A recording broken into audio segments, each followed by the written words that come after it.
Em meio a tantas religiões, tantas igrejas e todas usando a Bíblia para defender sua posição e existência, fica a difícil pergunta: existe uma igreja verdadeira? A Bíblia não apenas confirma sua existência, mas também dá as características dessa igreja. Abra sua Bíblia em Cantares, capítulo 6, e vamos ler os versículos 8 a 10.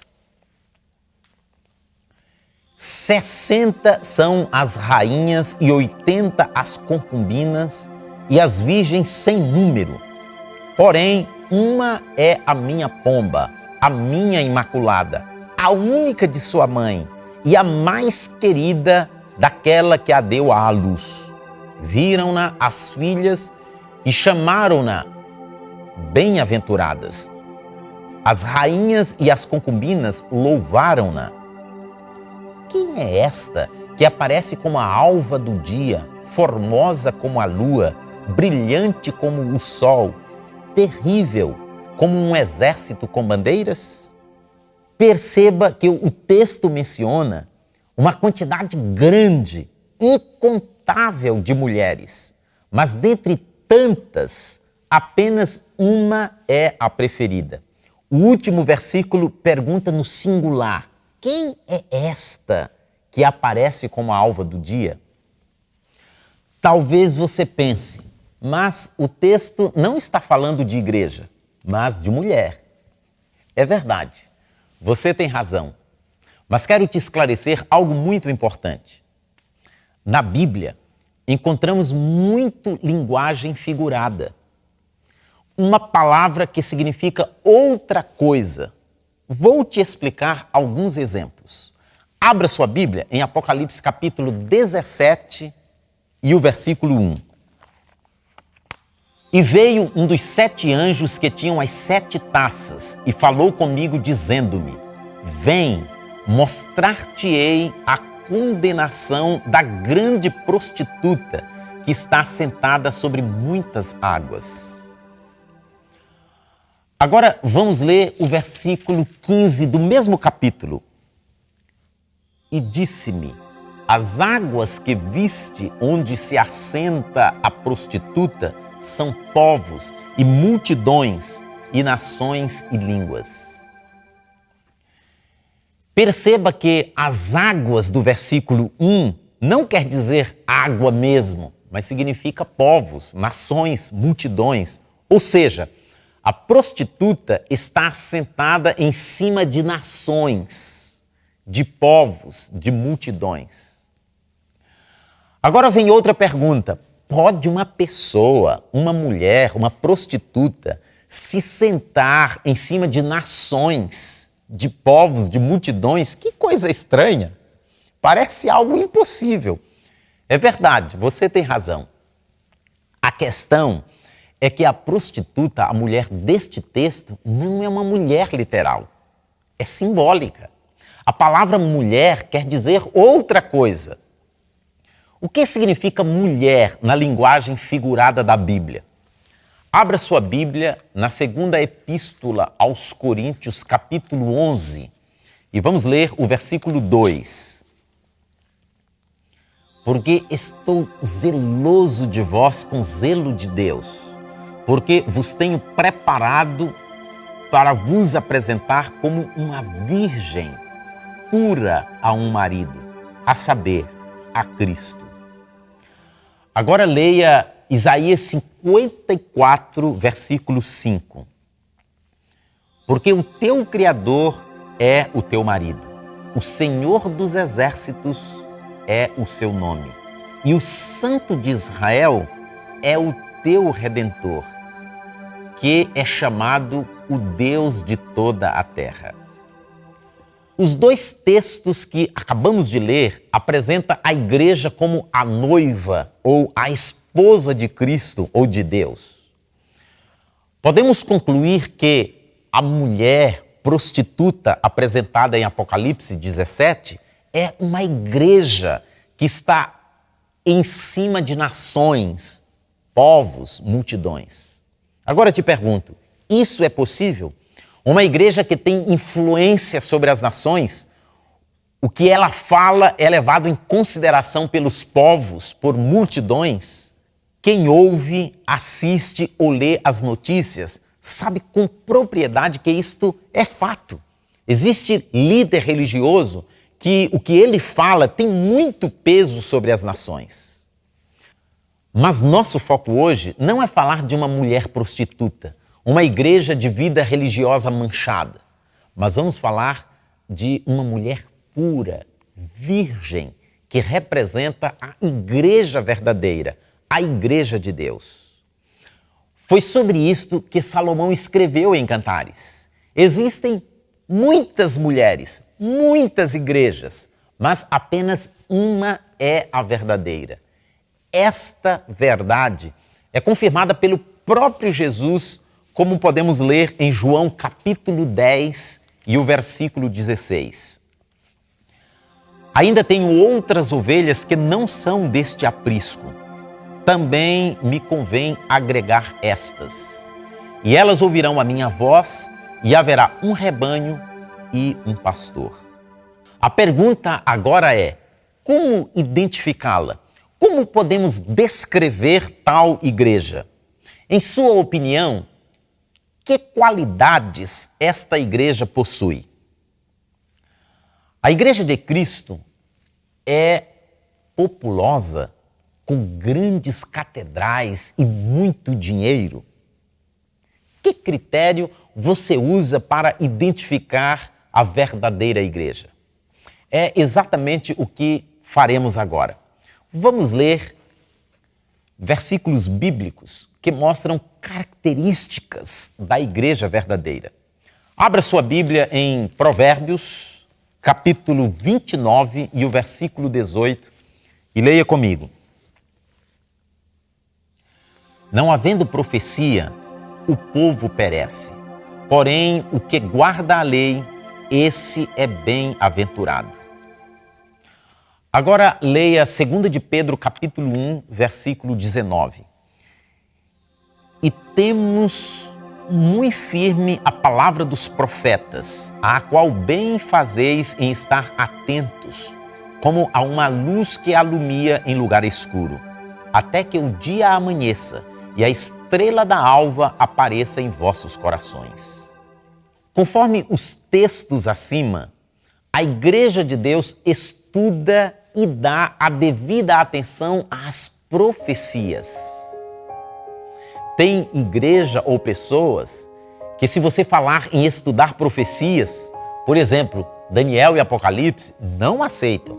Dizem que é um livro fechado, cheio de enigmas. Mas a igreja verdadeira estuda as profecias. Vejamos uma segunda característica. Abra sua Bíblia no Evangelho escrito por Lucas, capítulo 12, e o versículo 32. Não temais, ó pequeno rebanho, porque a vosso Pai agradou dar-vos o reino. Agora leia em Mateus capítulo 7 e o versículo 14. E porque estreita é a porta e apertado o caminho que leva à vida, e poucos há que a encontrem. Leia também Sofonias capítulo 3 e o versículo 12.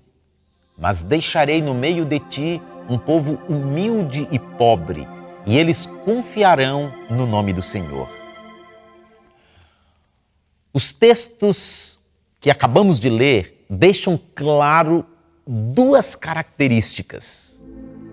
Primeira, é um povo pequeno, são poucos. Segunda, é humilde e pobre, desprovido de fortunas, de bens materiais. A seguir veremos uma terceira característica. Abra sua Bíblia em Atos capítulo 3 e o versículo 21. O qual convém que o céu contenha até aos tempos da restauração de tudo, dos quais Deus falou pela boca de todos os seus santos profetas desde o princípio. Agora leia 1 Timóteo capítulo 3, versículo 15. Mas se tardar, para que saibais como convém andar na casa de Deus, que é a igreja do Deus vivo, a coluna e firmeza da verdade. Ao ler estes textos, fica claro que antes da segunda vinda de Jesus a esta terra, todas as coisas serão restauradas. Quantas verdades foram abandonadas ao longo dos séculos? A pergunta é: quem fará tal restauração? Sem sombra de dúvida, é a igreja do Deus vivo, pois é denominada como coluna e esteio da verdade. Essa é uma das características da igreja verdadeira. A igreja que restaura o que Deus estabeleceu no princípio. Leia agora no livro do profeta Isaías, capítulo 58 e o versículo 12. Seu povo reconstruirá as velhas ruínas e restaurará os alicerces antigos. Você será chamado reparador de muros, restaurador de ruas e moradias. Percebe como o povo de Deus, sua igreja, é chamada nestes últimos dias? Reparador de muros, restaurador de ruas e moradias. Fica aí claro uma terceira característica: a igreja que restaura, reforma, levando de volta ao plano original de Deus ao homem. Vejamos outra característica. Abra sua Bíblia no livro do Apocalipse, capítulo 12 e o versículo 17. O dragão irou-se contra a mulher e saiu para guerrear contra o restante da sua descendência, os que obedecem aos mandamentos de Deus e se mantêm fiéis ao testemunho de Jesus. Agora leia Apocalipse capítulo 14, versículo 12. Aqui está a perseverança dos santos que obedecem aos mandamentos de Deus e permanecem fiéis a Jesus. Agora leia Isaías capítulo 8 e o versículo 20. Respondam à lei e aos mandamentos. Se eles não falarem conforme esta palavra, vocês jamais verão a luz. Enquanto muitas igrejas, multidões pregam que a lei de Deus, os mandamentos foram abolidos, nos textos que acabamos de ler, percebemos que o povo de Deus dos últimos dias tem essa característica: guarda os mandamentos de Deus. Veja uma quinta característica. Abra sua Bíblia em Isaías capítulo 56, versículos 6 e 7. E aos filhos dos estrangeiros que se unirem ao Senhor para o servirem, e para amarem o nome do Senhor, e para serem seus servos, todos os que guardarem o sábado, não o profanando, e os que abraçarem a minha aliança, também os levarei ao meu santo monte, e os alegrarei na minha casa de oração. Os seus holocaustos e os seus sacrifícios serão aceitos no meu altar, porque a minha casa será chamada casa de oração para todos os povos. Muitos dizem que o sábado foi dado somente para os judeus, mas o texto que acabamos de ler fala dos estrangeiros que se tornam servos de Deus. Estes guardam o sábado. Portanto, esta também é uma das características da igreja verdadeira. Veremos agora outra característica. Abra sua Bíblia no segundo livro dos Reis, capítulo 1 e o versículo 7, os versículos 7 e 8. E ele lhes disse: qual era a aparência do homem que veio ao vosso encontro e vos falou estas palavras? E eles lhe disseram: era um homem peludo e com os lombos cingidos de um cinto de couro. Então disse ele: é Elias o tisbita. Leia agora 1 Timóteo capítulo 2 e o versículo 9.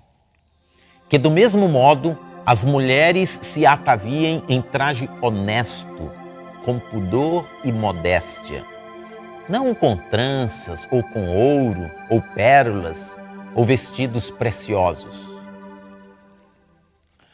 Ao ler estes textos, percebemos que Elias tinha um vestuário diferente que o identificava. E o povo de Deus hoje também se veste diferente do mundo, com modéstia, com pudor e com simplicidade. Apesar de bom gosto, mas desprovido de exibicionismo, sem extravagância. Este é outro ponto que evidencia a igreja verdadeira. Tem muitas outras características da verdadeira igreja, da igreja de Deus, apresentadas em sua palavra. Vou apresentar apenas mais uma, que não posso deixar de falar. Abra sua Bíblia em Malaquias capítulo 4, versículos 5 e 6, e leia comigo. Eis que vos enviarei o profeta Elias, antes que venha o grande e terrível dia do Senhor. E ele converterá o coração dos pais aos filhos e o coração dos filhos a seus pais, para que eu não venha e fira a terra com maldição. Perceba que antes que Jesus volte, vem um Elias, convertendo o coração dos pais aos filhos e dos filhos aos pais.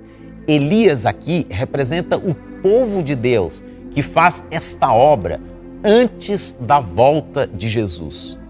Obra de restauração da família. Infelizmente, muitos defendem o divórcio e o novo casamento, promovendo assim o esfacelamento da família. Meu amigo, minha amiga, você participa, faz parte de uma igreja que tem essas características? Se sua resposta é positiva, meus parabéns. E oro para que continues. Mas, se sua resposta for negativa, peça sabedoria a Deus para ajudá-lo a identificar e encontrar a igreja verdadeira. E ao encontrá-la, não hesite, se una a ela, fazendo parte da mesma.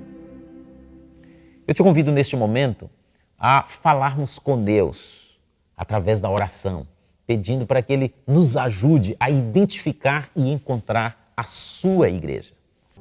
Pai nosso que estás nos céus, eu te agradeço de todo o meu coração porque o Senhor mantém uma igreja pura neste mundo. E agora, Senhor, eu te peço que ajude a cada uma das pessoas que estão assistindo esta mensagem, para que possam identificar e encontrar tal igreja. E que ao encontrarmos, possamos fazer parte da mesma. Eu te peço e te agradeço em nome de Jesus. Vivifica tua igreja, ó bendito Salvador, aquecendo nossas almas no divino Santo amor.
Aleluia.